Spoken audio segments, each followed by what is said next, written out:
if they're deploying the Internet of Things in Columbus and Miami-Dade and Dubai, what comes after the Internet of Things? Well, Cisco talks about the Internet of Everything, which is pretty all-encompassing. That's the whole universe. But we think the way to talk about it maybe is Internet of X. And the question, of course, for us who are worrying about the future of cities is what will the X be that could transform some element of our lives in cities? Some of what you're about to hear from these startup founders and entrepreneurs, 3 of them, is directly related to the life of the city, and some indirectly.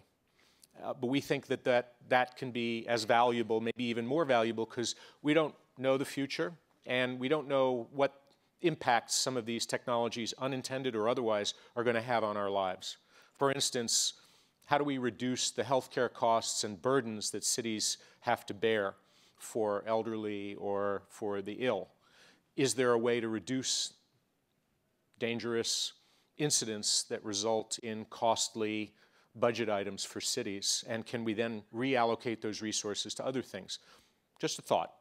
Well, let me introduce our first entrepreneur that we plucked out from anonymity to put the spotlight on them, Jeff LeBrun, co-founder and CEO of Pillsy, solving the problem that all of us are going to have in our later years, maybe even before.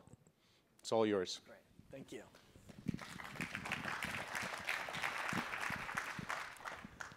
Thanks for having me here today. So what is the Internet of Medicine, and why should cities care? To put this in context, let's look at where we are today and how this relates to the history of modern medicine, which is really responsible for the lifespans that we currently enjoy. So if you look back, the scientific method and evidence-based medicine was really the first point where human lifespans started to improve. Then we got to the discovery of antibiotics, which really led to a sharp increase in lifespan as we began to defeat the infectious diseases that negatively affected the generations before us. Like my grandfather, who I never met because he died of an infectious disease when my dad was only a few months old. Today, we're at the point where computers are now able to collect and store massive quantities of information. And I like to think of this in 3 waves. The first wave is really the use of the electronic medical record to collect and store basic information. This has been going on for the past 10 years or so. The second wave is really the connection of these records and the ability of organizations to share information with each other. And the third wave is what's coming next, and it's coming quickly. And this is based on advances in core technologies like Internet of Things and artificial intelligence that will allow us to collect and analyze in real time large amounts of very valuable information. So now that we've looked at this context, I'd like to talk a little bit about the problem that my company is solving, Pillsy. You may know that 200 million Americans have a prescription. And what we take for granted is that most people receive almost no support after the point where they get that prescription from their pharmacist. Unfortunately, this is a huge public health problem. On average, over 50% of people that get a new prescription for preventative illness will abandon that prescription within the first year, often without their healthcare system really knowing in time to do something about it. And today, this leads to 125,000 unnecessary deaths and over $300 billion in wasted healthcare spending each year. And the truth is that until recently, pharmacies really had very minimal financial incentive to even care about this. And that's why, at many pharmacies, you can still go there, and they're happy to sell you a pack of cigarettes on the same trip that you're actually picking up your blood pressure medications. Fortunately, new policies are making this change, and there are pharmacies in most cities that are now purely health-focused. Now, if you look at the core reasons for medication non-adherence, the #1 reason is consistently forgetfulness or inconvenience. Most people truly want to stay on top of their medications, but they never actually develop the habit. So to help solve this issue, my company developed a new technology that's essentially like giving people a new digital medication coach that they can take with them from the pharmacist. So here's how it works. The partner pharmacies that we work with give a patient connected packaging, like the smart pill cap you see on this slide, fits existing packaging, fits their existing workflow. Our packaging automatically tracks doses and sends intelligent reminders when somebody forgets. It also syncs to a smartphone app and can alert their family members or their professional care team when they need help. And we think this is really great because we believe that using this technology, it will now be possible to continue care past the point where somebody picks up their prescription from the pharmacy. So this isn't necessarily the newest idea. Smart pill bottles have already been proven to be effective in the past. What's meaningful is that we're taking really this next wave of technology and achieving similar results at a fraction of the cost and in an environment where people are more likely to use it. And we're really excited about this because we think that we can use this type of data to take the system from being more reactive to having a more proactive healthcare system. So for example, we have a program going right now where if a pharmacist detects that somebody's stopping to take an important medication, they'll proactively reach out to them. This could also be a chatbot in the future, so it could be automated. But if the person is experiencing issues with cost, they'll receive counseling on how to receive access to a patient assistance program or a coupon that could help reduce their drug cost. If it's related to side effects, they'll be flagged for follow-up by a physician so that they can find a therapy that works better for them. And it's not hard to imagine other uses of this information, too.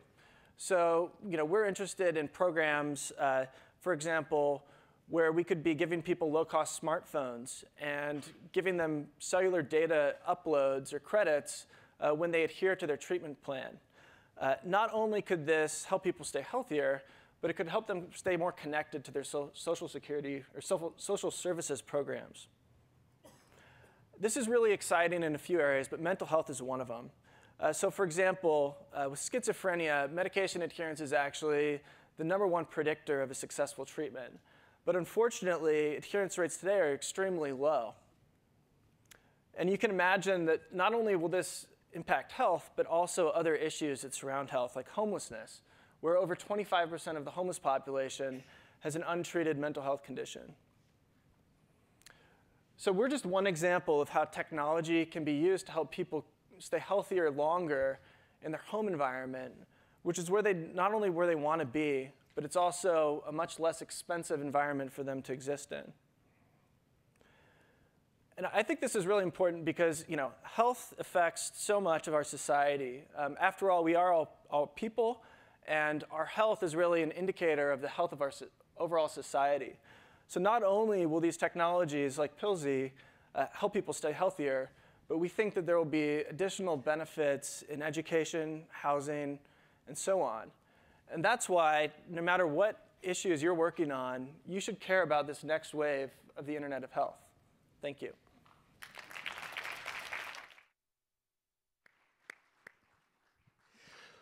All right, Internet of X. Start with medicine. I think it's the healthcare system of our country here, at least, is 1/7 of the total economy. But I think beating healthcare in terms of volume of activity in the economy is food. So we thought Internet of X, got to talk about Internet of Food. My favorite subject, of course. And we thought, bring Elliot Roth from Washington, D.C., and have him describe what's the future of food from the standpoint of Spira, the company that he's launched. Elliot, the floor is yours. Thank you. Hey, what's up, everybody? So jargon. You've probably heard so much thrown at you over the past couple days that when I heard Internet of Food, that's the first thing I thought of. What does it actually mean, right? Is it the future of food? Is it problems associated with our current food and our current society? Well, what I'm going to do today is talk a bit about the problems that we have, some potential solutions, a bit about my background and personal story, and then present a future in which all sorts of things can happen beyond your wildest dreams. Now, I kind of see myself as a bit of a Willy Wonka of sorts. I like hacking and tinkering with food because food is a massive problem. 18% of global carbon emissions come from agriculture. It is incredibly difficult to get food to where it's needed the most. And a third of all food produced is never consumed, while 45% of children under 5 die of malnutrition every single day. Well, not every day, but in general. So with all of these problems, it's a bit overwhelming. And the kind of solutions arrayed in front of us are a bit overwhelming too. So in order to provide for our nation and for the entire world, we need to feed 9 billion people by 2050. Now, all of these ingredients are what it'll take to happen. We need it all. We need all sorts of different things working together in order to make a just and equitable food system for everybody. We need it all connected, and we need it in our cities in order to have people get food who need it the most. So I come from a background of do-it-yourself biology. I'm a self-taught synthetic biologist. I've been doing it since I was 14. And I'm connected to a network of these independent laboratories that operate out of kitchens, basements, backyards, and garages. I myself started my own independent laboratory in Richmond, Virginia. Now, in 2015, I was living in a food desert. And because I was so interested in science, I didn't really have a job or anything like that, and I was running out of money. Without access to consistent nutrition, I would have starved, right? By relying on my family and friends, I was able to get by, but not many people have that luxury. It occurred to me, why couldn't I grow my own food myself? Why did I have to constantly go to these jails of nutrition that we call grocery stores? Why couldn't I provide for my own basic sustenance? Now, when you look at Maslow's hierarchy of needs, your basic physiological needs, food, water, shelter, that's what we've been talking about this entire conference. How do we provide for our own basic needs? How do we independently figure out different ways to do it? So I use biotechnology as a means of providing for our basic needs. Now, being a huge space geek, I figured NASA had solved it in some kind of way, and they did. NASA, in an experiment, has used algae as a means of providing basic sustenance for astronauts. Now, let me tell you why. Algae is kind of the best thing around, in my personal opinion. It doubles daily, and all it really requires to grow is air, water, light, and a few simple salts. It is the most efficient thing at turning solar energy into nutrition. And so I figured, you know, if it's good enough for astronauts, it's probably good for me. So I started growing algae in my garage laboratory. Now, that turned into providing nutrition for myself, and then in turn, providing nutrition for others. And so I started a company. My company, Spira, creates simple IoT devices that are stackable and scalable in a modular way. They grow 10 to 20 grams of protein every single day in your own home. Now, what this really entails is an off-the-grid food system in which you can provide for your basic needs. What it comes out looking like is like this. It's a basic health beverage that can provide for one of your meals. It looks like kind of like blended avocado, and you can add it to practically anything. My favorite thing to do is adding it to a drink that I drink every single day. Now, with this kind of food system, what does it look like in the future? In 1968, and this is 1968, Barron, who is a researcher for the Rand Corporation, started talking about decentralized and distributed networks. This was years and years ago. Now, as all of you know, a city operates as a hub-and-spoke style model, but we're moving to shift them to more decentralized and distributed systems. When you have people starting to produce their own nutrition in their own home, what does it mean for universal basic income? What does it mean for providing for your basic needs when you can solve all of your physiological problems yourself? Now, I see our food system as a living network, interlocked and distributed throughout the entire world. Right now, we have tons of problems in places like Venezuela, where after 2 days of having inadequate access to money, the government could not provide grocery stores with their food.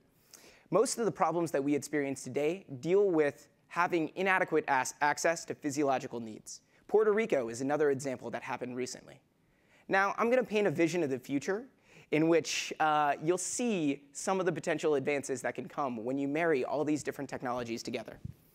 So I said I'm a little bit like Willy Wonka.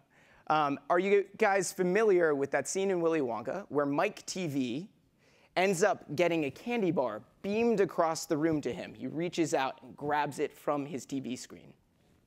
Well, with these decentralized and distributed systems, you're able to take information in the form of DNA. DNA is this beautiful language that codes for all sorts of the things that we eat nowadays. You're able to send that over the internet and replicate food on site, a la Star Trek, Earl Grey tea hot. Now, I'm of the opinion that these systems will eventually become a reality. And I hope, with your help, that you can make those happen today. Thank you so much. Fantastic. Thank you so much. So I asked our biohacker before he came up how old he really was, because I was thinking this is kind of the fountain of youth, and he's actually 72, which I think shows you the character of that food sustenance. So I've got a bottle back there if anybody wants to try it. I've mixed it with vodka, so apparently that's a key ingredient. All right, so Internet of Medicine and Health, fundamental. Internet of Food, even more fundamental. But being in a place where the Protestant work ethic still reigns supreme, we have to talk about work and the future of work, because that's being reinvented by our next entrepreneur, founder, CEO, and mover. Gabe Batstone is here from Ottawa, the CEO of Contextere, whose artificial intelligence technology is transforming industries like the ones that we have here in Ohio. Gabe, floor is yours.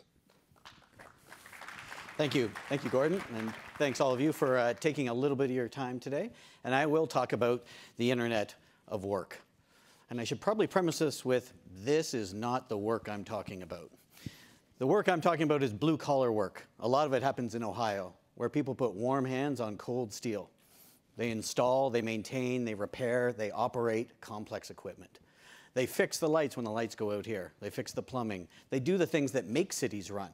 Yet sometimes they're lost, I think, in the smart city debate as we talk about instrumentation, as we talk about sensors. Well, what about the people who make this stuff run? And so it often ends up being a bit of a dystopian debate. Iron Man versus Skynet is often one of the ways that I talk about it. And our premise at Contextere is that humans are underrated. I actually refuse to accept the narrative that job creation and innovation in technology are mutually exclusive. That is not a requirement for this debate. You can have both. You should have both. We should have safe, productive workplaces for the people who put those warm hands on cold steel. So Contextere, we're an AI company. You can visit our website. I won't bore you with the details of what we do, but we essentially are trying to power the human workforce through the use of AI. All this technology that exists in boardrooms with data scientists, and we need to take it to the last tactical mile. Based on 4 beliefs. 1, big data should be small. Big data is useless when it's big. It's only useful when it's small and consumable to a person who's using it. The second component is, in the blue-collar world, what's next is what matters. They don't need a dashboard. They don't need to understand the corporate performance of their stock. They need to know what to do next to make a city run. The third belief is actionable data expires. Lost in our instrumentation rush and our love of sensors was the reality is much of that data is only good for a millisecond or two. Right? There are 22,000 roughly sensors on an oil rig, and less than 3% of those get used in any operational way. And the last one is skilled is a state of mind. All humans are skilled. It's our job to provide them with technology and information so that they can execute on those jobs. There are few things I hate worse than the skilled, unskilled lexicon that we use constantly. So I'm in a room full of skilled people, but wouldn't it be quite offensive if I said, I'm in a room full of unskilled people, and let's talk about your jobs? And we just do that every day, in every newspaper, on every TV show. So where you stand often depends on where you sit. And I've sit in a lot of different places, from Alabama all the way through the alphabet back to Afghanistan. I'm Canadian, as you may have picked up with about, out, and trout, and a few other words that I occasionally say. But I grew up in a factory town. Right, I grew up where people worked in the Molson factory. My dad was a janitor, day and night. I would go with him to the Sears store when it was closed as he caught bats and cleaned floors. And so I grew up in a blue-collar world where most of my friends still work in those factories, in those warehouses. Now, I happen to be relatively good at hockey, the picture in the top left there, and so I was the lucky one who got to go to university and ended up with a career in technology, but that's not where I came from. I started my career not too far from here in Detroit, working in the automotive sector, a lot of warm hands on cold steel there. And that led me eventually into defense, to the Alabama part of my story, where I worked at the Anniston Army Depot, where they rebuild Bradley tanks. The next thing you know, I was in Palmdale, California, at Skunk Works with Lockheed Martin, working on the F-35 and the F-22 programs. And so I saw all this steel in different components. And then that's a picture I took in the bottom middle of the Afghan National Army, where I went to Kabul 2 times with the US Army to help them train the Afghan National Army on the use of NATO stock weapons as they transitioned away from Warsaw Pact weapons. More warm hands on cold steel. And there were some real similarities across that whole journey. And a month ago, the last picture is not relatively far from here, Connecticut, where I was driving around with Carrier HVAC technicians, trying to understand how they did their job in field service. And all of that led me to a few why questions. Why are the people who work the hardest been left behind from this technology revolution? Because all those jobs and all those places that I sat, those jobs aren't much different than they were 20 years ago. My job is massively different. Why do 13 workers die on the job every day in America? Thousands of workers. Right? In today's world, with all these sensors and cool technology, how do we let people go to work and not come home? And why do we have people who are underemployed and unemployed when companies like mine and other companies like Lockheed Martin can't fill so-called skilled positions? It just made no sense. And so we decided to found Contextere around this idea of using AI, using automation to actually empower workers. So every good story has 5 components. You have a threat, you have a villain, you have the source of the problem, you have a solution, and the hero. So we'll walk through those. So the threat is automation and robotics, potentially. The victims is the last tactical mile, where people put warm hands on cold steel, whether that's construction, aerospace and defense, power and utilities.